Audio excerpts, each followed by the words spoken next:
বৃষ্টি হওয়ার আগে ওয়েদার যেমন ঠান্ডা থাকে, আমাদের রাজশাহীর ওয়েদারের অবস্থা এখন তেমনই। আমার না এমন ঠান্ডা ওয়েদার খুবই পছন্দ। সো আজ হ্যাপি হ্যাপি মনে তোমাদের সাথে একটা র্যান্ডম ব্লগ শেয়ার করছি। আসসালামু আলাইকুম, হাই সবাইকে। তোমরা সবাই কেমন আছো? নতুন আরও একটা ডেইলি ব্লগে সবাইকে ওয়েলকাম করছি।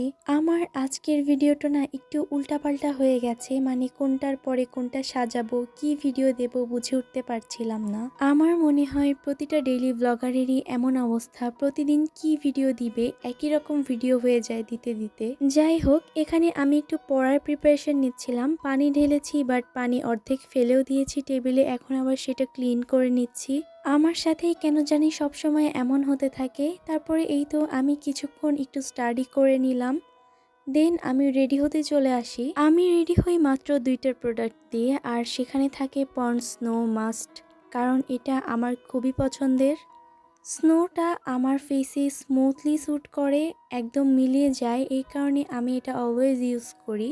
দেখো, এখানে যে অর্গানাইজার বক্সটা দেখতে পাচ্ছ, এটা কিন্তু আমি অনেক বছর আগে কিনেছি, তখন আমি ক্লাস 3তে পড়ি। আমার এখনো মনে আছে, এটা মাত্র 70 টাকা দিয়ে কিনেছিলাম। আমি ভাবি এখন এই দামে আর কিছু পাওয়া যায় কিনা।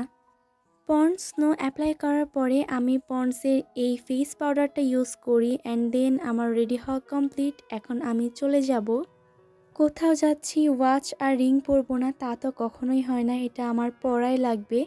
আর হ্যাঁ, কোথায় যাচ্ছি সেটা তো বলাই হয়নি। আমার কাছে কয়েকজন আরবি পড়ে সকালবেলা করে, সো আমি ওদেরকেই পড়ানোর জন্য যাচ্ছি। আমি আমার বেস্টটা দিয়ে ওদেরকে শেখানো ট্রাই করি। সো যাই হোক, এরপরে বাসায় আসার সময় দেখলাম এখানে অনেক সুন্দর একটা ফুল ফুটেছিল। ওই ফুলটা বাসায় নিয়ে এসে আমার যে আর্টিফিশিয়াল গাছটা আছে ওইটাতে অ্যাটাচ করে দেখছিলাম কেমন লাগে। আমার আজকের ভিডিওটা এই পর্যন্তই। সবাই ভালো থেকো, আল্লাহ হাফেজ।